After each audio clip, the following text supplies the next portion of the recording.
Super singer 11ல இந்த வாரம் celebration round போயிட்டு இருக்கு. இதுல டிசாத்னா அவர்களோட பெர்ஃபார்மன்ஸ் எப்படி இருந்ததுன்னு இந்த வீடியோல பார்க்கலாம். ரோட்டு கடை ஓரத்துல என்ற ஒரு ஃபோக் சாங் தான் எடுத்து பாடி இருந்தாங்க. இது ஒரு குட் ட்ரைனே சொல்லலாம். செலிப்ரேஷன் ரவுண்ட்ல ஒரு ஃபோக் சாங் எடுத்து பாடுறப்ப பாத்தீங்கன்னா நிறைய தப்புகள் ஏற்படுறதுக்கான வாய்ப்பு இருந்தாலுமே இவங்க இதை அட்டம் பண்றதுக்காகவே இவங்க நம்ம பாராட்டி ஆகணும். ஆனாலுமே இவங்க பெர்ஃபார்மன்ஸுக்கு கோல்டன் பஸர் கிடைக்கல. அதுக்கான ரீசன் என்னன்னா இவங்க பாடின பாட்டுல த்ரோ அவ்வளவா இல்ல. எண்டிங் நோட்ஸ்மே பளிச்சுன்னு எதுவுமே விழலன்னு அனுராதா அவர்கள் சொன்னாங்க. ஓவராலா இது ஒரு குட் பெர்ஃபார்மன்ஸ் தான், பட் பஸருக்கான ஒரு பெர்ஃபார்மன்ஸ் கிடையாது. அதை தொடர்ந்து இந்த சீசனோட கேமரா ஃபோக்கஸ் கியூன்னு சொல்லக்கூடிய பாலப்பிரியா அவர்களோட பெர்ஃபார்மன்ஸ் பார்க்கலாம். 16 வயதிலே படத்துல இளையராஜா அவர்களுடைய இசையில இடம்பெற்ற மஞ்சள் குளிச்சின்ற பாட்டை தான் இவங்க பெர்ஃபார்ம் பண்ணிருந்தாங்க. சும்மா சொல்லக்கூடாது, ரொம்பவே டஃப்பான சாங். அதை இவங்க அட்டம் பண்ணி நல்லாவே பாடி இருந்தாங்க. ஆனாலும் கூட இந்த பாட்டை பாடுறதுக்கு பாத்தீங்கன்னா நிறைய பிராக்டிஸ் பண்ணணும். இது அவங்க பண்ணாங்களா இல்லையான்னு கேட்டா கண்டிப்பா கிடையாது. பிகாஸ் இந்த காம்படிஷனுக்காக தான் அந்த பாட்டை இவங்க ப்ரிப்பேர் பண்ணதை அவங்களே சொல்றாங்க. சீரியஸ்லி இந்த பாட்டை பல முறை கேட்டா மட்டும்தான் இந்த பாட்டுல இருக்கக்கூடிய சில பொடி சங்கதிகள் எல்லாம் நுண்ணிப்பா போட முடியும். அதனாலே இது பஸர் பெர்ஃபார்மன்ஸா இல்லாம போயிடுச்சு. இருந்தாலும் இது ஒரு குட். அதை தொடர்ந்து இந்த சீசனோட ஒரு யூனிக்கான வாய்ஸான கிருஷ்மா தான் பெர்ஃபார்ம் பண்ணாங்க.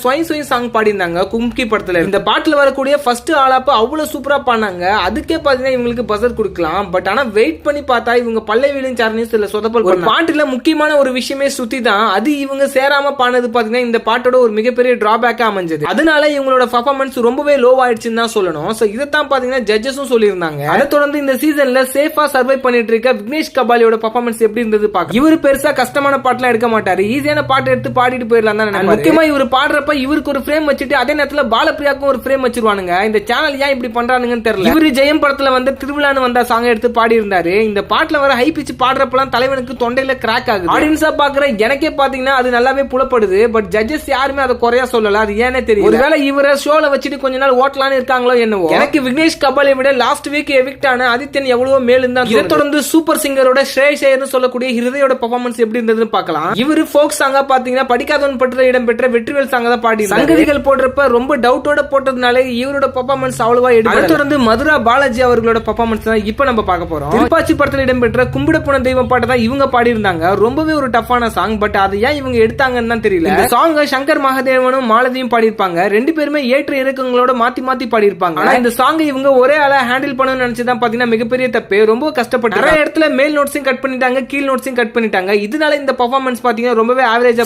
இந்த லிஸ்ட்ல உங்களுக்கு பிடிச்ச பெர்ஃபார்மன்ஸ் எதுவும் கமெண்ட்